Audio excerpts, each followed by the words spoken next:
Hello everyone, welcome back to another video for my channel that I've not been doing for quite some time. I've been very busy with work and school and in a relationship and of course preaching and youth group. And I stay really busy, but I do enjoy making these videos.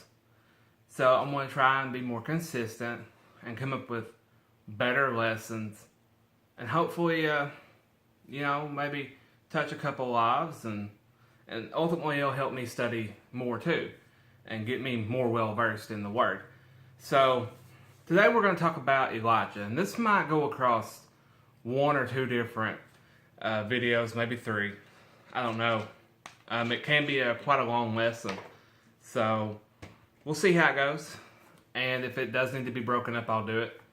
So, we're going to go over Elijah. And Elijah was a prophet, a great prophet actually of God. And the world that he lived in was a lot like ours right now. He was living in a world to where the Israelites had turned their back on God. They was worshiping false idols, and they worshipped a god called Baal. And they was just so greedy, and they really had fallen away from God, and they was kind of sitting on the fence post. You know, some of them still practiced the old traditions, and some of them didn't. And a lot of the people, they would be on the fence post, you know. And Jesus said that we were supposed to either be hot or cold, not lukewarm. And so that applies, you know, to them back then too, whenever they was in Israel. So we're going to talk about Elijah and the troubles and the struggles that he faced, because it does help us in our life. This is a lesson that I've preached on before, that I use or I have used in my youth sermons to try and build encouragement for people. And so let's get to Elijah. We're going to be in 1 Kings 19, but I'm probably going to go through quite a bit actually of Kings, just telling a story about it, and then we'll get into the Word. And so, as I said, Elijah was a great prophet. A very great prophet. And he had done a lot of things for God. He was very bold and courageous in what he done. And he was not very well liked at all. He was probably the equivalent of, I don't know anyone today, but he was not very well liked. Whenever Jesus came back, they thought he was Elijah. They thought he was Elijah reincarnated. That's just how great of a prophet Elijah was that they thought Jesus was not the Messiah, but Elijah reincarnated at first. Or, the recoming of Elijah. That's just to show how great he was and how well he wasn't liked. King Ahab was after him for his life, because every time Ahab went to get advice from Elijah, Elijah told him what God had told him to tell him, and King Ahab did not like it, not one bit. He was not happy with what Elijah told him. And every time he would ask for Elijah to tell him something, Elijah never told him what he wanted to hear. And so King Ahab kind of blamed the downfall of Israel on Elijah. Mostly because Elijah told him, hey, if you all don't get on the right path, there's going to be a drought, a 7-year drought. And there was a drought, and God told Elijah to go, and he would have crows bringing food, and he would hang out at a little creek, and the crows were bringing food during this drought. But it came a time, though, after Elijah had been chased so long, that he went to him and he said, all right. He went to King Ahab. He said, okay. He's like, we're going to have us a little showdown, you might say. A little showdown. And so Elijah told him, he said, hey, get all your prophets of Baal. He's like, have them meet me here. And we're going to have this little contest just to see whose God is really God. And Ahab's like, okay. So they had all the prophets of Baal, which was 450, and all the people. It was a decree that all the people had to come watch this to see what's going to go down. So whenever they showed up, Elijah told him, he said, okay, here's what we're going to do. We're going to take as a sacrifice, we're going to put it on an altar, and we're going to pray to our God to see whose God can call down fire and burn up the offering. And so, of course, the prophets of Baal were like, okay, we're going to take this challenge. So they did. Well, they started dancing around it and praying and praying and praying, and it lasted a couple hours, and it came noonday, and nothing had happened. So Elijah starts to mock them. He says, why don't you pray a little bit louder, yell a little bit louder? Maybe he's asleep. Maybe he's out traveling, and, just different things. He's like, so pray a little bit louder. So they would get louder and louder. And then they would start to cut themselves, because that was part of their faith, in Baal, was that they had to cut themselves and stuff like that. And so they would do this, and they would dance and dance and dance around this altar, and nothing happened.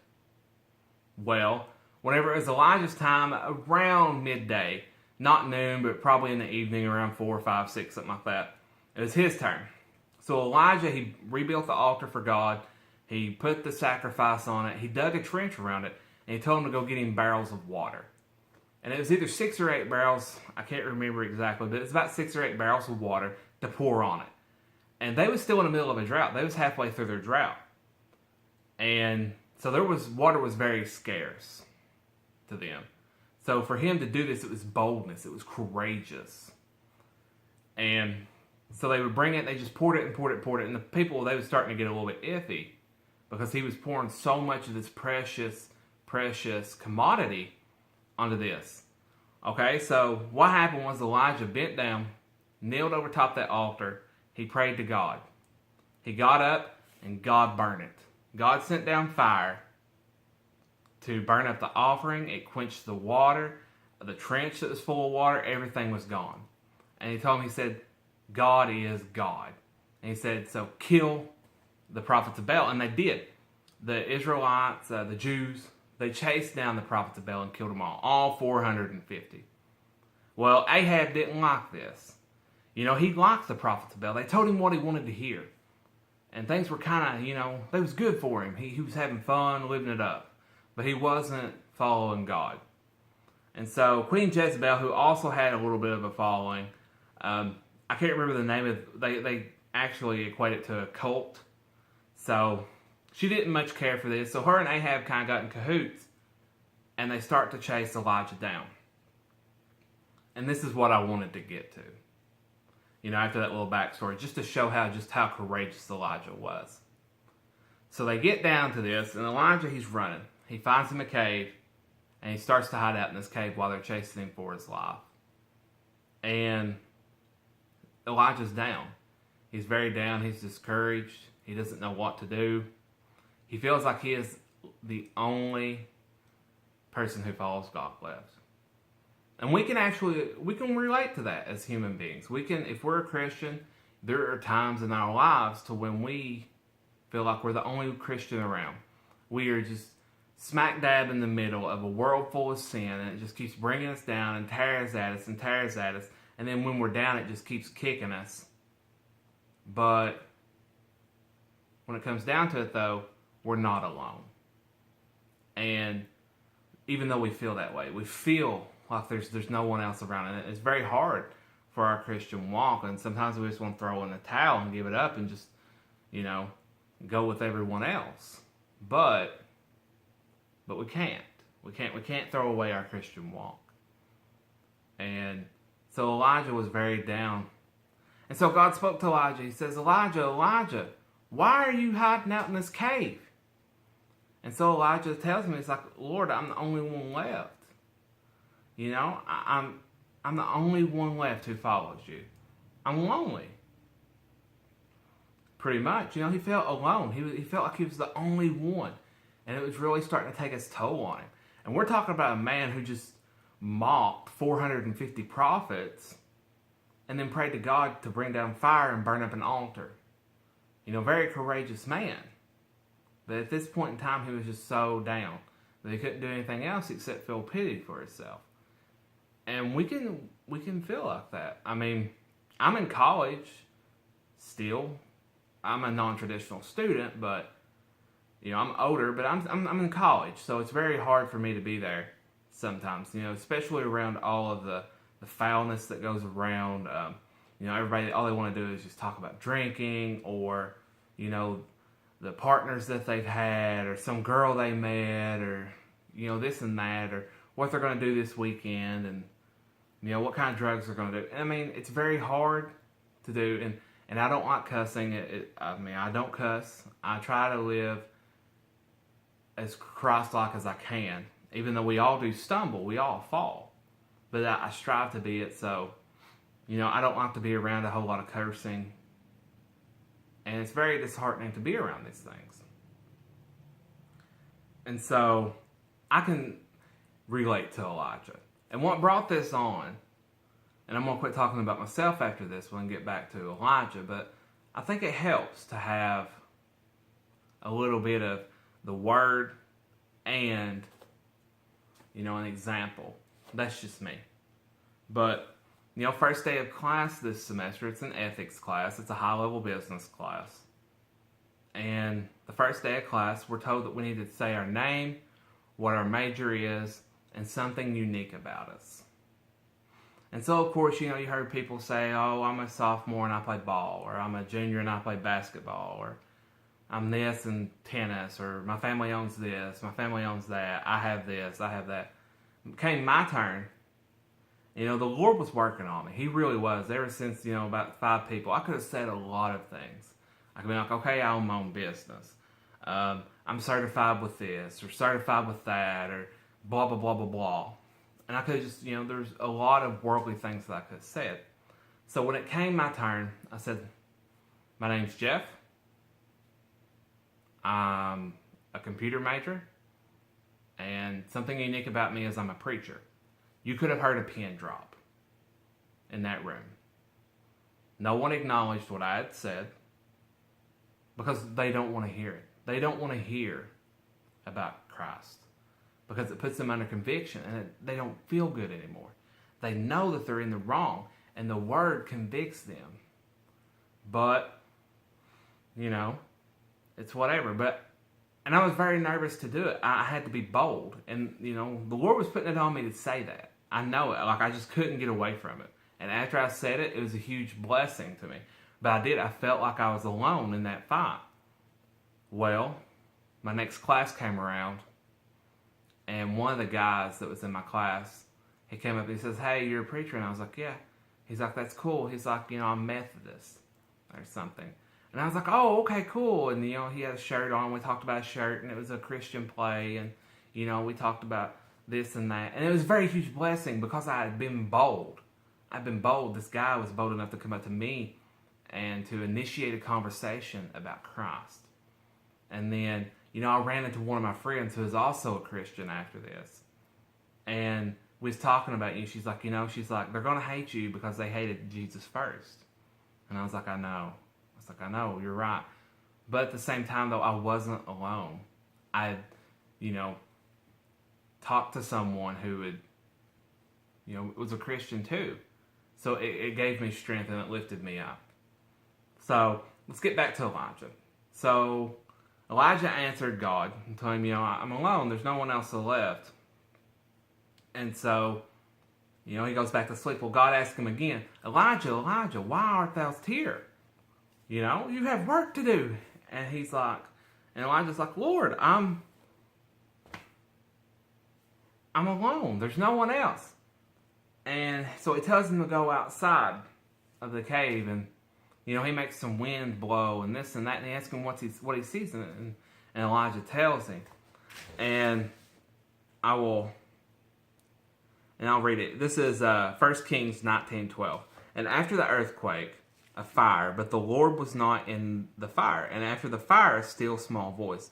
And it was so, when Elijah heard it, that he wrapped his face in his mantle and went out and stood in the entering in the cave. And behold, there was a voice unto him that said, why dost thou hear, Elijah? And he said, I have been very jealous for the Lord God of hosts, because the children of Israel have forsaken thy covenant, thrown down thine altars, and slain thy prophets with the sword. And I, even I, only am left, and they seek my life to take it away. And the Lord said unto him, go, return to thy way to the wilderness of Damascus.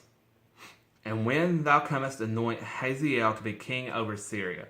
And Jehu, the son of Nimshi, shalt thou appoint to be king over Israel. And Elisha, the son of Shaphat, of Abel Maholah, shalt thou anoint to be prophet in thy room. And it shall come to pass that him that escapeth the sword of Hazael shall Jehu slay, and him that escapeth the sword of Jehu shall Elisha slay. Yet I have left me 7,000 of Israel, all the knees which have not bowed unto Baal, and every mouth which hath not kissed him. And so he shows him this, and he says, Elijah, this is what you're going to go do. You have no choice. You're going to go appoint Hazael, king of Syria, Jehu, king of Israel, and Elisha is going to follow after you. And guess what? The person who seeks to kill you is going to get killed by Hazael. And if they escape Hazael's sword, then Jehu. And if they escape him, then Elisha. So he's saying, you don't have to fear for your life. I've got it worked out, but you need to go do my work.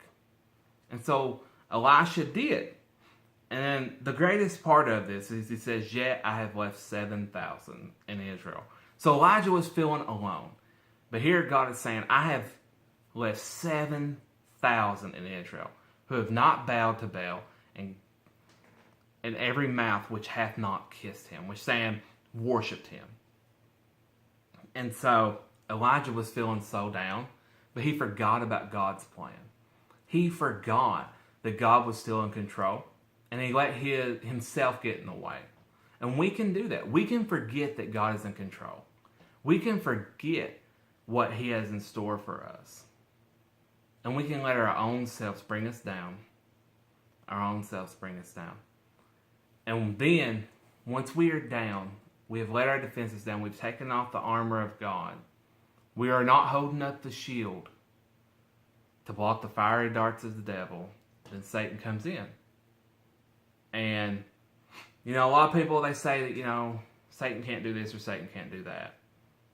And I'm not going to give any credit to Satan.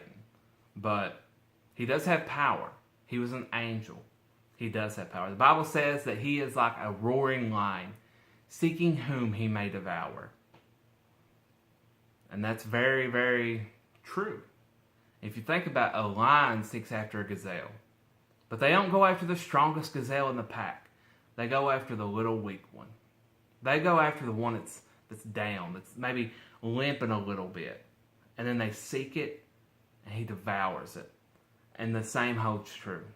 When we are feeling weak, when we are limping in our Christian walk, it is prime time for us to be devoured. But we have to stay strong. We have to encourage each other. And we have to keep walking. Because it says that straight is the gate. No. Narrow is the gate and straight is the path that leadeth to eternal life. But wideth is the gate that leads to destruction. Something along those lines. Matthew 7. But we have to keep strong. We do. And as Christians, we're called to love our brothers. And Elijah, that's what he needed. He was needing some fellowship. And so I implore you, I urge you, if you have a Christian friend who's feeling down, give them a little encouragement. Or if you don't even know that they're down, just saying something nice. Just, if God puts it on you just to say something nice, or, just to talk to them about Christ, or to have a Bible study with them. It'll help them out so much. Don't let them feel alone. Don't let them get down and weak and hide in their cave. And so, I'd like to thank you for watching this. I know it was kind of, whatever. But there's a lot to be learned from this lesson. A lot of encouragement to be had from this lesson. And I enjoyed teaching this lesson. This is a great lesson to teach. Especially if you were in a workplace or college or any place that you feel like you're the only light in the darkness. Remember something. Remember, the dark can never overcome the light, but the light will always shine in the darkness.